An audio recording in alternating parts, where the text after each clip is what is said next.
electromagnetic pulse, is essentially a peculiarly sized nuclear device that becomes a giant lightning strike. It doesn't kill by radiation or by the power of the shock wave, but it knocks out all the electrical appliances, including the generating system that produces the electricity, including cars that have traditional electrical devices, all the telephones.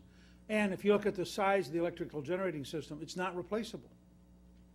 I mean, the length of time it takes to replace that, particularly in a society which has lost electricity, is staggering. Right. And the predictions under such a scenario are extremely dire. Joining us now is Dr. Vincent Pry. He's a former CIA analyst and the executive director of EMP Task Force and the author of Apocalypse Unknown. Doctor, I can't tell you what a pleasure it is to speak to you, and I just want to give you kudos for speaking out about this. Talk about the danger that we face, as Newt Gingrich was alluding to. If there's an EMP attack, if Iran goes to the middle of the ocean with a nuclear weapon and launches it into space and it takes out our power grid, are we talking about possibility of 90% of Americans dying? Yes, that's what the Congressional EMP Commission concluded, that up to 9 of 10 Americans could die from starvation, disease, and societal collapse. Of course, we're an electronic civilization, and everything depends directly or indirectly upon electricity.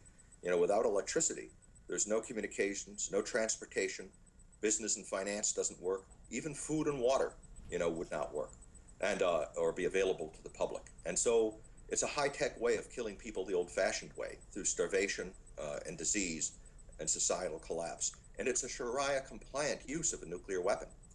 Because the EMP, if you follow the doctrine, as the Iranians, for example, write about this, because it doesn't directly kill people, it indirectly kills people, and their reasoning is that because we have elevated technology to the status of a god, and we live a corrupt, materialistic lifestyle, in a way we're dying by our own sins when you die from an EMP attack. That is fascinating. That is a fascinating take, a Sharia-compliant a way of using a nuke. Wow.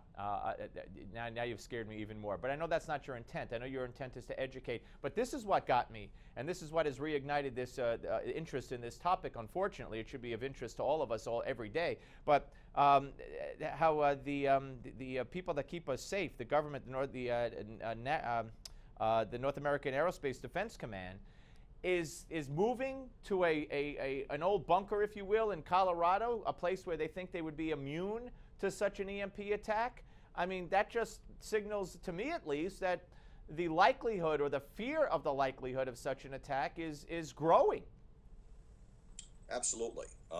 I and Ambassador Hank Cooper, who was the director of the Strategic Defense Initiative and a senior advisor to President Reagan on national security matters, recently wrote an article in the Wall Street Journal about this very thing. Admiral Gortney, who's the commander of the North American Aerospace Defense Command, announced that they were putting a lot of capability back into Cheyenne Mountain. They had never completely closed it down. It was serving as an alternate command post, but they were occupying less than 30% of the floor space, and most of their business was being done at Peterson Air Force Base.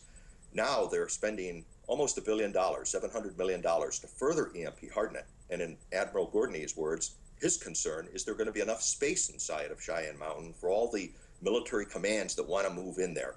So it looks like, and he specifically mentioned the EMP threat from North Korea, that North Korea has an ICBM with a miniaturized warhead that can reach the United States and do a nuclear EMP attack. And we think that this is a good thing. We're glad that the Department of Defense is taking steps to harden its defense assets against EMP. That's crucial. But our question is, what is the government doing to protect the American people? Well, that's my question to you. We have a minute and a half left, and I've asked this over the years. I've asked this to Congressman Trent Franks, who's been very outspoken and trying to lead here. I understand there's yet another bill in Congress to try to address this. There is, and we have been trying to pass bills ever since the EMP Commission closed its doors back in 2008. But for years we've been, even though some of these bills have had the unanimous support of Congress, Democrat and Republican bills alike have passed the House unanimously. But Washington is so broken, you've got a situation where a single senator can put a hold on a bill and stop it from becoming... And why would they? If it's happened, what's the reason for that? Well, the electric power industry owns half of K Street. They don't want any additional government regulations. They don't want any additional requirements levied upon them.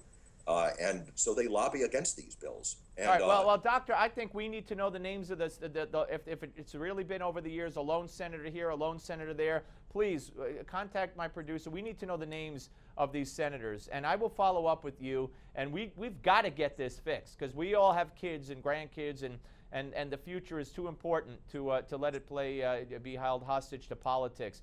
Keep doing what you're doing. If you don't mind, we'll call on you in a couple of weeks and talk to you again and see where this bill stands. Okay, sir?